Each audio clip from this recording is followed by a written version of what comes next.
اللہ تعالیٰ نے انسان کو جو نعمتیں بخشی ہیں ان میں سے ایک بیش بہا نعمت وقت ہے۔ دراصل یہ وقت ہی زندگی ہے اور اس وقت کے استعمال کے متعلق قیامت میں سوال کیا جائے گا۔ جو وقت استعمال کے قابل ہے وہی ہے جو آپ اس وقت گزار رہے ہیں۔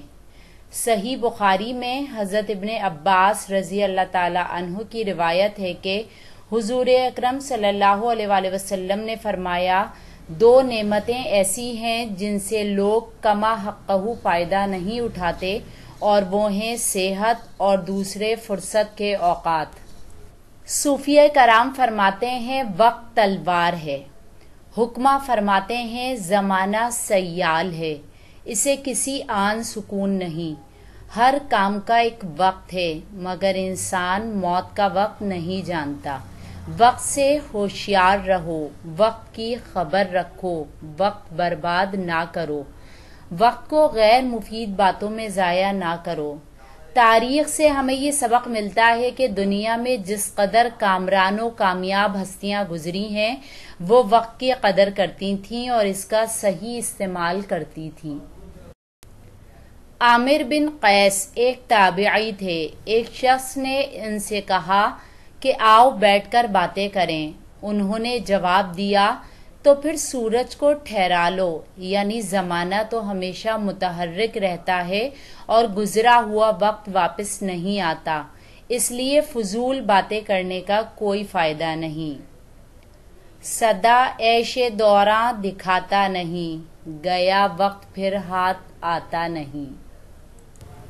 علامہ شہاب الدین محمود مفسر قرآن ہیں جنہوں نے اپنے رات کے اوقات کو 3 حصوں میں تقسیم کر رکھا تھا۔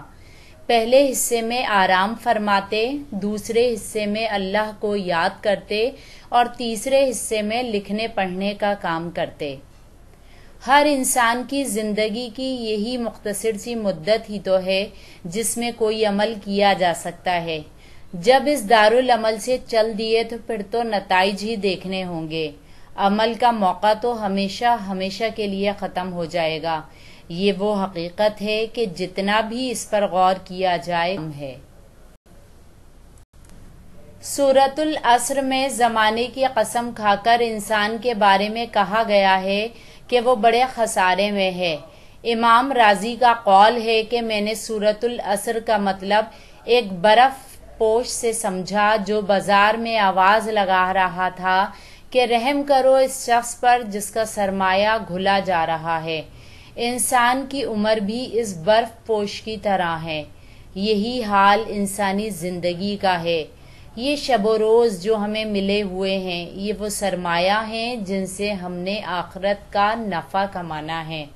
اگر ہم نے ہوشیاری اور دور اندیشی سے کام لیا اور اس سرمائے سے نفع کما لیا تو خوشحال ہو کر واپس جائیں گے، اور اگر غفلت کا شکار رہے اور نفع حاصل کرنے کی طرف کچھ توجہ نہ دی تو بہت جلد وہ وقت آ جائے گا جب کچھ پاس نہ ہوگا۔ وقت زندگی کی ہر چیز پر محیط ہے۔ جو وقت صحیح طور پر استعمال کرتا ہے وہ شاہراہ زندگی پر کامیابی کا سفر طے کر سکتا ہے، بشرطے کہ دیگر عوامل ساتھ دیں اور اللہ تعالیٰ کی مدد شامل حال رہے۔ غافل تجھے گھڑیال یہ دیتا ہے منادی، خالق نے گھڑی عمر کی ایک اور گھٹا دی۔